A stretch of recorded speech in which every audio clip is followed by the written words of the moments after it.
Hello, everyone, and welcome to Future News Daily, where I bring you the latest advancements in technology, longevity, science, medicine, and AI. Today is Tuesday, November 29th, 2022. Don't forget to like, subscribe, and hit the notification bells. And with that being said, let's get started here. So, first up, we have SpaceChain, who is paving the way for high-speed blockchain processing in space with 7th payload launch.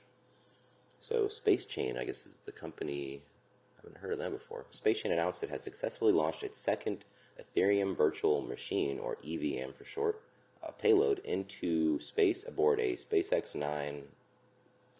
Falcon 9 rocket, which is on its way to the International Space Station for installation via the SpaceX Dragon 2 spacecraft.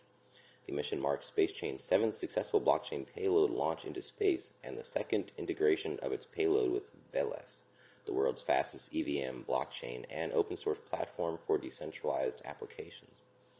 Once installed and tested on the ISS via nanoracks, the space node will be capable of processing Veles blockchain on the ISS and sending Veles digital assets from space, such as VLX tokens, NFTs, in addition to performing complete high-speed transaction services across the Veles platform, including smart contract deployment and coin minting. Wow, so sending blockchain in space. Today's mission not only reaffirms SpaceChain's commitment in empowering blockchain companies to harness space as a platform for business innovation and the high customizability of blockchain-enabled space nodes in meeting diverse industry needs, it also validates the possibility and feasibility of performing high-speed blockchain processing in space and serves as a successful scientific demonstration of SpaceChain's high integrative space as a service solution with EVM compatible blockchain technology. So they quote down here the CEO, I believe, as the world's most progressive enterprise take their businesses to space, they will require a high-speed, decentralized infrastructure to meet demands and growth fueled by protocols and financial applications. This is said by Cliff Beek, CEO of SpaceChain.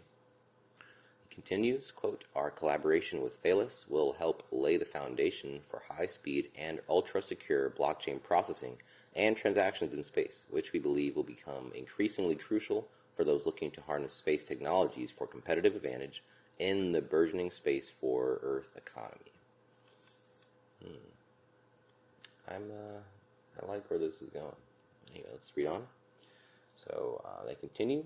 It is a historical milestone for Veles to have our integrated space node tested on the ISS through SpaceChain. We are thrilled to see this vision realized, which took many months of planning and coordination with stakeholders in the space industry, end quote. This is said by Farhad Shagolyamov, co-founder and CEO of Veles. They continue, we are looking forward to strengthening our collaborative efforts with SpaceChain to create innovative solutions and business use cases in the near future.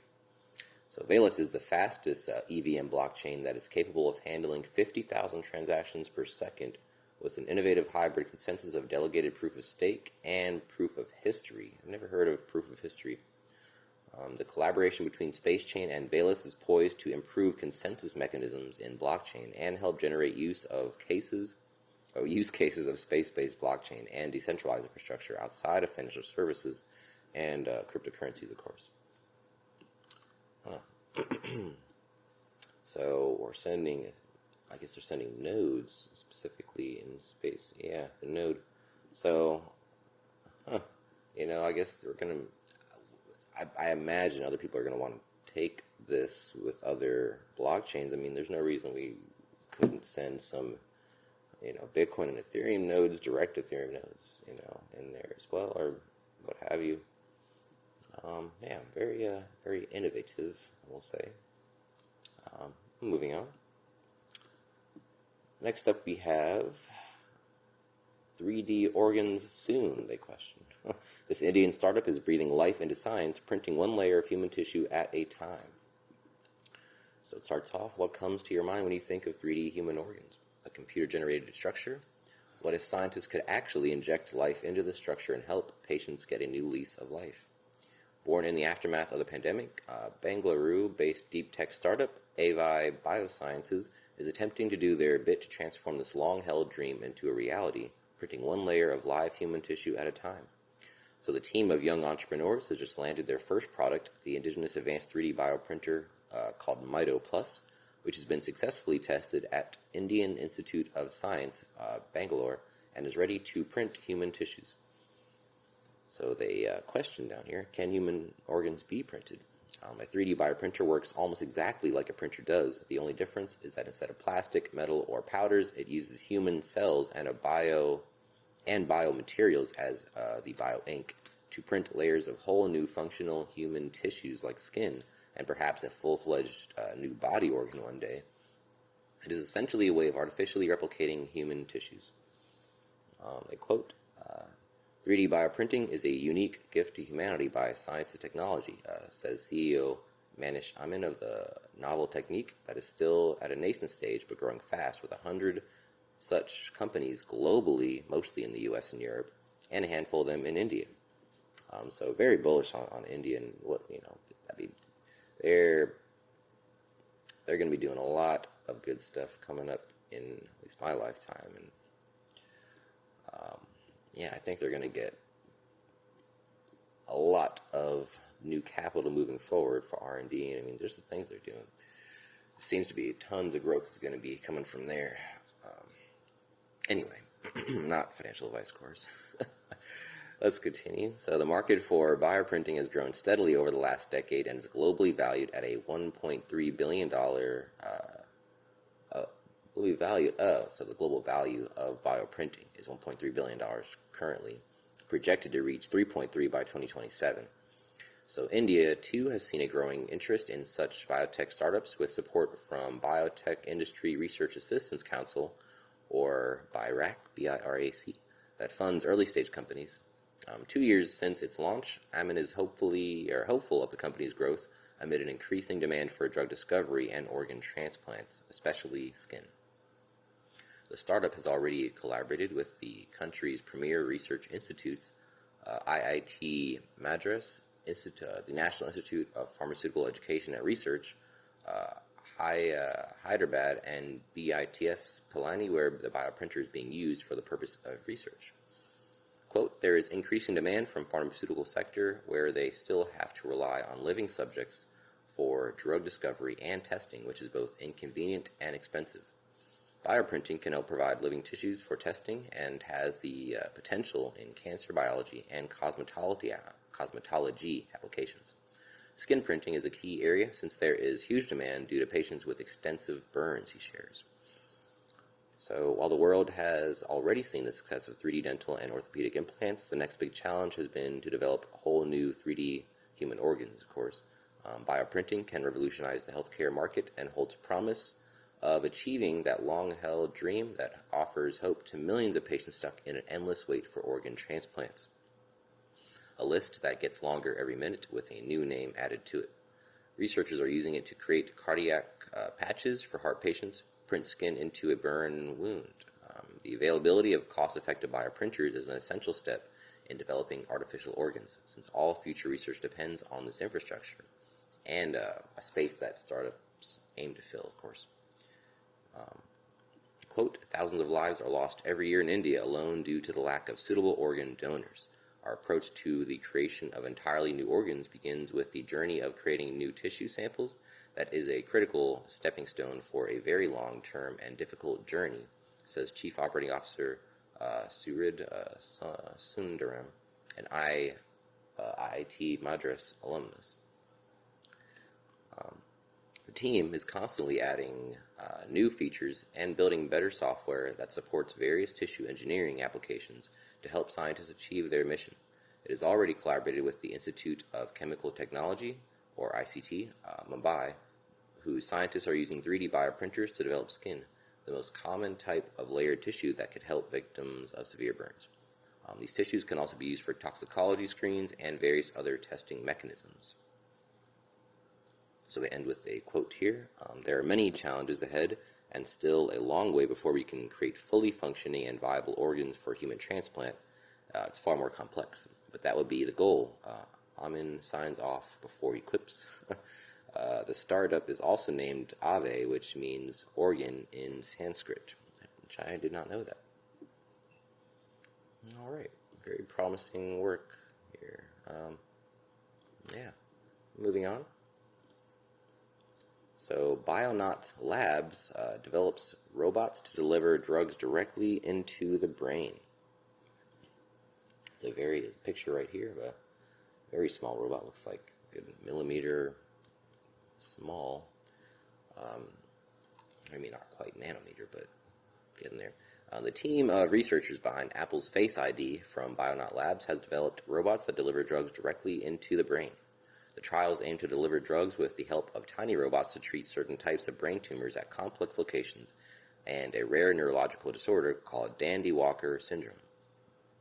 The robots will poke holes in the located cyst and eventually release a drug to the targeted area. So Bionaut Labs is a LA-based research lab that revolutionizes treatments requiring medical professionals to reach deep locations in the human body safely and precisely.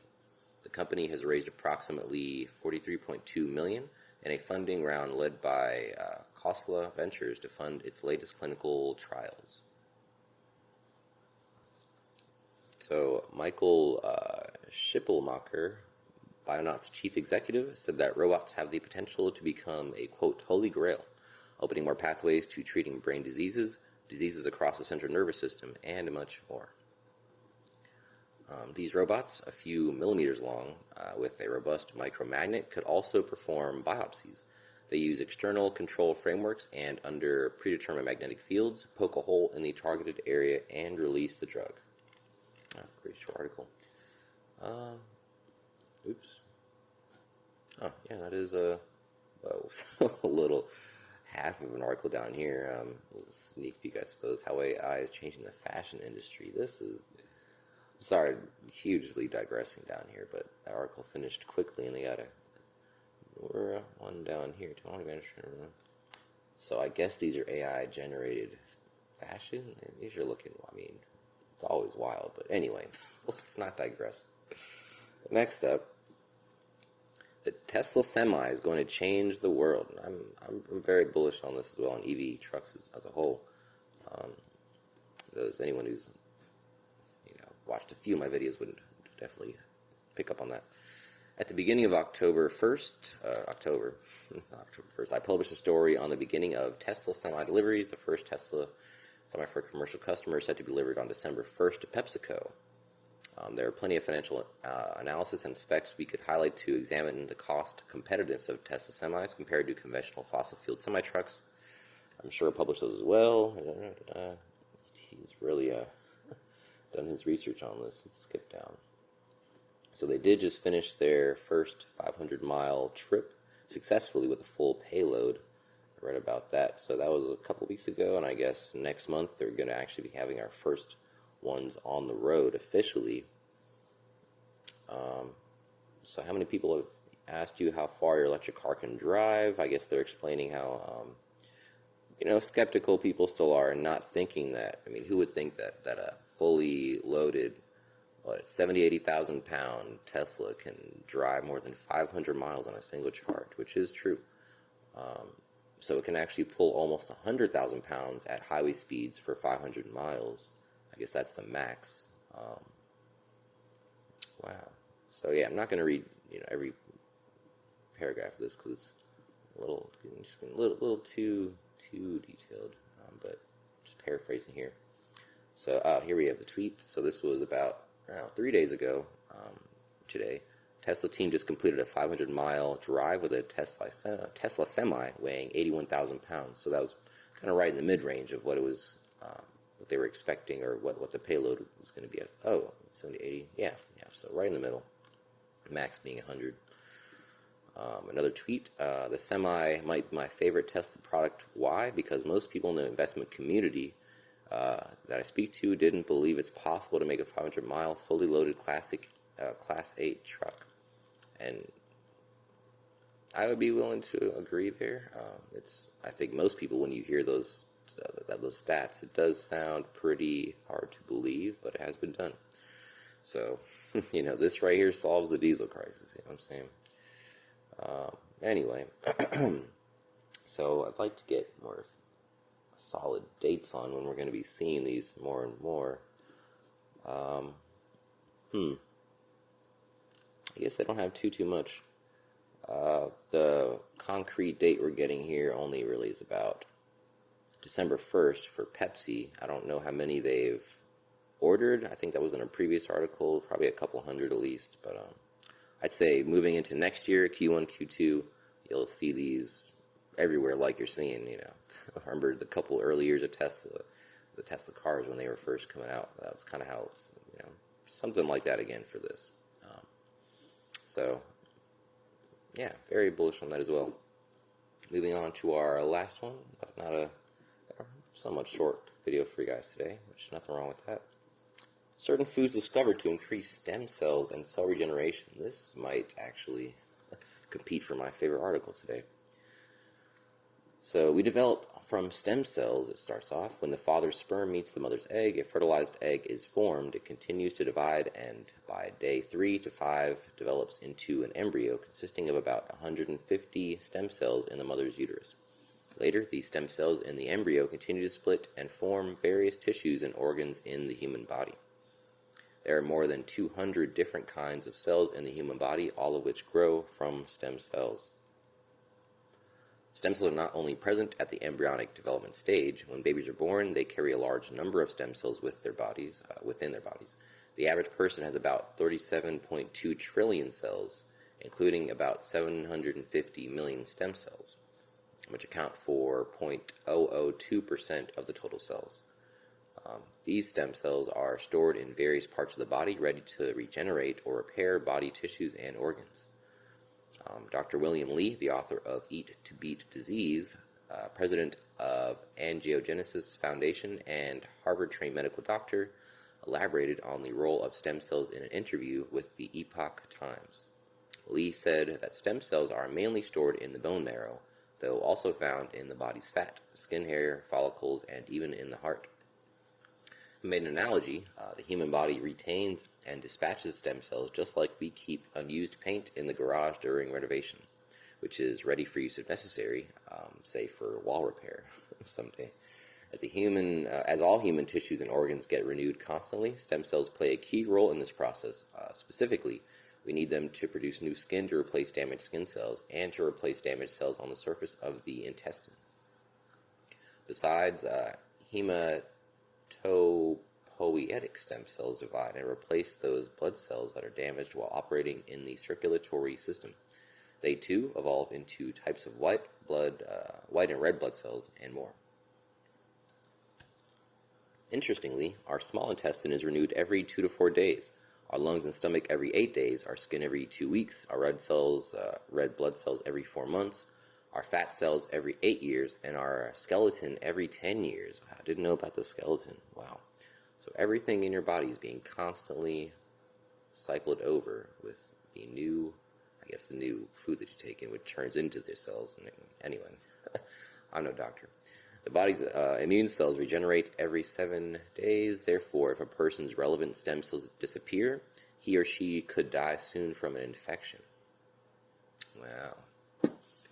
In addition, he quoted a Japanese story of nuclear radiation to highlight the critical life-supporting role of stem cells in his book. During the Second World War, the atomic bombardments in the cities of Hiroshima and Nagasaki caused about 200,000 deaths. Afterward, a second wave of deaths hit certain survivors because the ability of their bone marrow to make stem cells had been destroyed due to exposure to radiation. Further, in cancer treatment, chemotherapy and radiotherapy affected survival of stem cells while destroying cancer cells, putting patients in tremendous pain and challenges. The human body is born with mechanisms that collaborate seamlessly and automatically to keep life going. Stem cells come into play when we need to repair cells that are damaged due to various diseases and injuries or replaced dysfunctional cells. Figuratively, stem cells are sentinels in the body that are always watching out for health needs and will at times appear at designated locations in preparation for rescue operations. Dr. Lee added that a damaged organ or site in need of repair releases a certain protein that acts as a messenger, calling on stem cells stored in the bone marrow. Then the cells will respond to the call by leaving the bone marrow and entering the bloodstream. This scenario is almost like a group of bees swarming out of their hive. Together with the blood, stem cells flow to the injured tissue and land at their precise destination. Upon arriving, they begin to divide or transform themselves to regenerate organ or tissue cells. As is well known, the liver is regenerative. It is the repair and regeneration function of stem cells that explains exactly why the liver can grow back into its original status, even if up to 75% of it is removed during surgery. Likewise, our heart depends on stem cells to keep regenerating constantly, though the rebirth rate is affected by age. A 20-year-old gets about 1% of his or her heart cells renewed every year. However, this rate slows down as he or she gets older. At 75, the person gets only 0.3% of the heart cells renewed every year. Reading that, you may wonder, will stem cells eventually be depleted as they keep flowing out of the bone marrow? Dr. Lee's answer is, quote, stem cells are capable of regenerating themselves and replenishing their stores in the bone marrow, end quote. So I guess the question is, how is that done, and how can we encourage that, I suppose? Although stem cells in healthy people are equipped with self-replication and replenishment mechanisms, Dr. Lee emphasized that there are 3 scenarios that impair their regenerative and repairing capacity, directly affecting the quality of a person's life. Number 1, smoking and inhalation of air pollutants. When smokers inhale cigarette smoke, that leads to a lack of oxygen in the body, which will recruit stem cells into the bloodstream. Habitual smoking keeps consuming the stem cells stored in the bone marrow. A study has shown that remaining stem cells in smokers' bodies have a 75% drop in their self-reproduction ability and a 38% reduction in their involvement in regeneration. Besides active smoking, Dr. Lee added passive inhalation of secondhand smoke and exposure to heavily polluted air can be equally harmful. So, number 2 is excessive drinking. Addiction to alcohol kills stem cells. Like smoking, drinking alcohol causes stem cells to be constantly polluted out of the bone marrow into the circulatory system. Meanwhile, stem cells become damaged, negatively affecting their regeneration abilities. According to Dr. Lee, furthermore, drinking alcohol impairs the activity of stem cells in the brain, which in turn affects the hippocampus responsible for short and long-term memory. Number 3 is hyperlipidemia and hyperglycemia. So both hyperlipidemia and hyperglycemia impair stem cells. Dr. Lee says in his book that bad cholesterol in the blood, known as low-density lipoprotein, or LDL, damages liver cells, while good cholesterol, known as high-density lipoprotein, or HDL, delays the death of endothelial progenitor cells, a type of stem cell in the blood that maintains the health of blood vessels and repairs their inner layers. Additionally, diabetes is a stem cell killer. Diabetics are likely to have 47% fewer stem cells than normal, with the remaining part of stem cells unable to function properly. This is because hyperglycemia affects stem cell replication and migration, as well as the secretion of survival factors. Dr. Lee also mentioned that high levels of stress and high salt levels in the body also harm stem cells. So the next section here is eat the right foods to increase stem cells in your body. Dr. Lee gives advice on how to protect the activity of stem cells in the body and actively mobilize them to repair the body from a dietary perspective. Human experiments have confirmed the following foods which do or can increase the number of stem cells. Number 1, dark chocolate. Dark chocolate contains flavonols that have biological properties.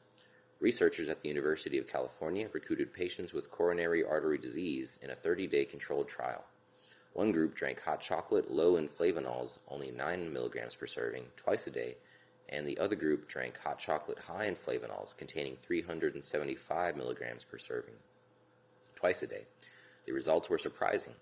The group with high flavonol levels had twice as many stem cells in their blood as that with low-level flavonol, with the former's blood flow improved twice as much as the latter. And I want to reemphasize that this was in a only 30-day controlled trial. So within 30 days, The group consuming the high flavanol hot chocolate had twice as many stem cells in their blood, and the former's blood flow improved twice as much. So, yeah, very, very good. Number 2 is black tea. A team of Italian researchers divided patients who had mild to moderate hypertension but did not receive medication into 2 groups. Group A drank plain black tea without sugar and milk twice a day, while Group B drank other beverages twice a day. 1 week later, blood tests showed the number of endothelial progenitor cells, or the blood cell stem cells, specifically, rose by 56% with an improved ability of blood vessel widening. So, again, 56% in a week of drinking black tea without cream and sugar, mind you. Number 3 is olive oil. A Mediterranean diet rich in virgin olive oil is effective in boosting stem cells. A 4-week control study published in the American Journal of Clinical Nutrition showed that compared to those on a diet high in saturated fat or a diet low in fat but high in carbs, those on a Mediterranean diet rich in virgin olive oil showed a significant doubling in their endothelial progenitor cell count in the blood. So again, reiterating, 4-week control study, a significant doubling in endothelial progenitor cell count in olive oil. So doubling in olive oil and dark chocolate, and a 50% increase, 56% specifically in black tea. And you've probably all heard of these things kind of here and there, but this really, puts a stamp on it, how good these things really are for you. And not that you have to just go crazy with it, but, one little piece of dark chocolate, maybe like what I would really start to do. Maybe switch out 1 of your cups of coffee with black tea, or maybe, I'm not sure how green tea fares in this, because I know there's tons of benefits in drinking green tea as well. Anyway, here they have a graph right here. Mediterranean diet double stem cells. On the y-axis, there's endothelial progenitor cells, so the increase in the stem cells is as the bar goes up. And x-axis is a saturated fatty acid diet with barely above 0.5. A low-fat but high-carb diet is about 0.75. And a Mediterranean diet gets you all the way up to just below 2% of endothelial progenitor cells. So quite a significant increase. All right, so a lot of good steps to take if you're looking for, taking away what can I do right now to help myself, now and in the future. I'd say these 3 things right here, and they are not going to hurt you, if you do this, dark chocolate, black tea, olive oil, going back, that's really, I guess, the one thing that you can really take away and do today from this article, or from this video, I suppose. Anyway, that is the last article I have for you today. Don't forget, this video is for educational purposes only. I will never recommend any investments, solicit your time or money, attempt to contact you on any other platform, or own any rights to the information within this content. And with that being said, thanks for tuning in, and I will see you in the next one.